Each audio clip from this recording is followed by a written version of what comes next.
네크로필리아, 시신유골 애착증 환자. 시체를 사랑하는 이상 성욕을 의미하고 시체와 성관계를 하거나 훼손하는 성도 착증이다. 1940년 엘레나의 언니는 코셀의 집에서 충격적인 광경을 목격한다.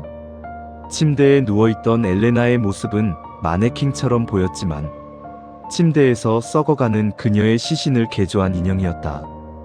한 남자가 사망한 여성의 시신을 7년 동안이나 자신의 집에서 보관하고 있었다는 사실이 밝혀진 것이다. 이것은 가장 기괴했던 네크로필리아의 대표적인 사례로 기록된 실화이다. 독일 출신 이민자 코셀이라는 남성이 있었다. 코셀은 스스로를 백작이라 칭했으며 다소 기이한 인물이었다. 그는 어린 시절부터 자신이 운명적으로 사랑하게 될 여인의 환영을 보았다고 주장했다. 그는 병원에서 방사선 기사로 근무하고 있었고 어느 날 검은 머리에 쿠박의 미국인 여성 마리아 엘레나 밀라그로 호요스라는 지역 안에서도 굉장히 아름답기로 유명한 여성이 코셀이 일하는 병원에 내원을 한다. 엘레나는 1930년대 치료제도 없고 치사율이 100%에 달하는 비극적인 불치병이었던 결핵에 걸린 상태였다. 코셀은 엘레나를 보자마자 자신이 어린 시절부터 보아왔던 운명의 여인이라고 확신하며 강렬한 집착을 느끼기 시작했다. 엘레나에게 헌신적으로 접근했는데 그는 자신의 직업적 지식을 총동원해 정체불명의 치료법을 시도했고 값비싼 선물을 주며 청혼까지 했다. 하지만 엘레나와 그녀의 가족은 코셀의 구애를 받아들이지 않았다. 결국 엘레나는 1931년 7월 22세의 젊은 나이로 세상을 떠난다. 코셀은 그녀의 죽음에 깊이 절망하며 슬퍼했지만 그의 집착은 멈추지 않았다. 그는 엘레나의 장례 비용을 모두 부담하며 엘레나의 가족들의 동의를 받아 데스마스크를 만들고 시신이 부패하는 것을 지연시키기 위해 돌로 만든 영묘에 그녀를 안치했다. 코셀은 매일 밤 그곳을 찾아가 시신과 대화하며 시간을 보냈다. 이런 모습을 본 주변 사람들은 눈물겨운 진짜 사랑이라고 말했으며 엘레나의 가족들은 그의 헌신에 감사함을 표하며 그를 한편으로 가족으로 인정했다.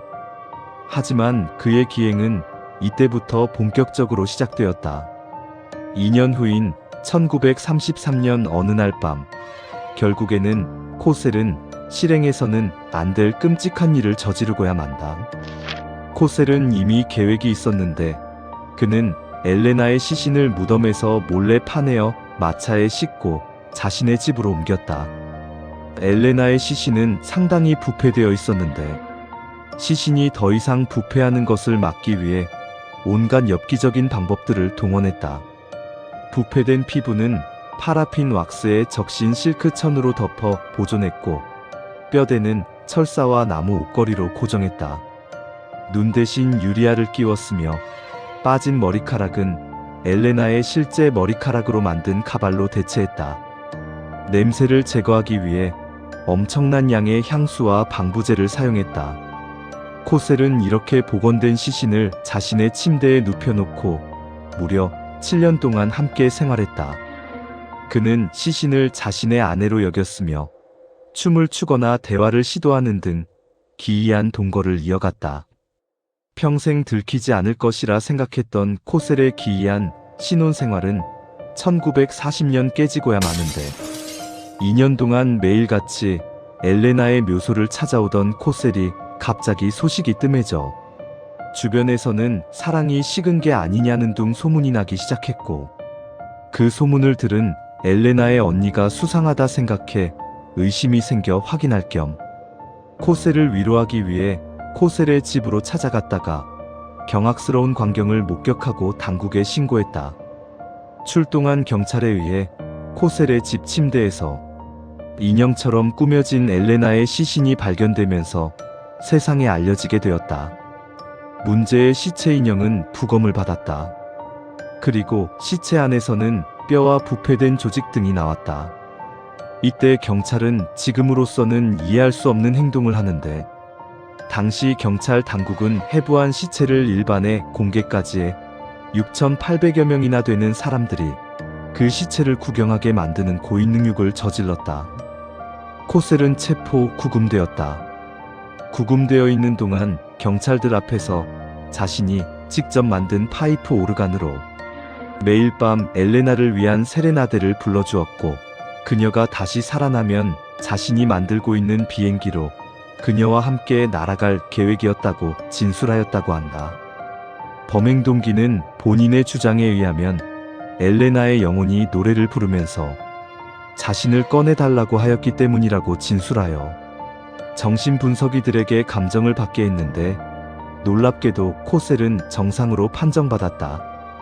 그는 무덤 내용물을 훼손한 혐의로 기소될 예정이었지만 지인이 보석금 $1,000를 지급하였고, 유가족들은 크게 분노했지만 코셀은 법적인 처벌을 받지 않고 7일 만에 풀려났다.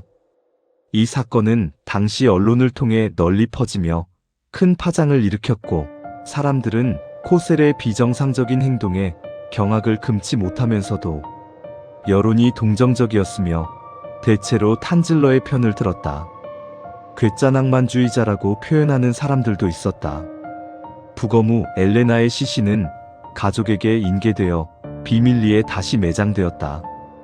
코셀은 풀려난 뒤에 거주했던 키웨스트를 떠나 파스코 카운티로 이주한다.